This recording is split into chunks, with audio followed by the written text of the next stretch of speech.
सबसे पहले एक सिंपल बात समझो, ये तीनों वर्ड्स असल में वर्ब टू बी के फॉर्म्स हैं। टू बी का मतलब होता है होना, अद्वया, जैसे is, am, are. Be future या मॉडल वर्ब्स के बाद यूज होता है। I will be happy.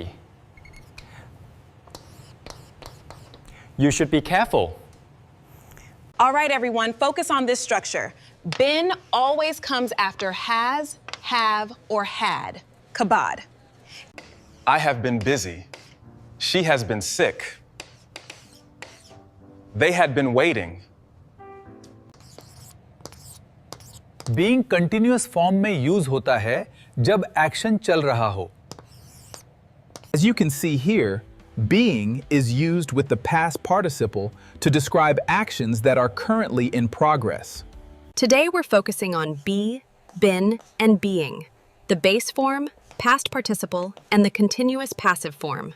All right, everyone, let's complete these sentences. Who wants to try the first one?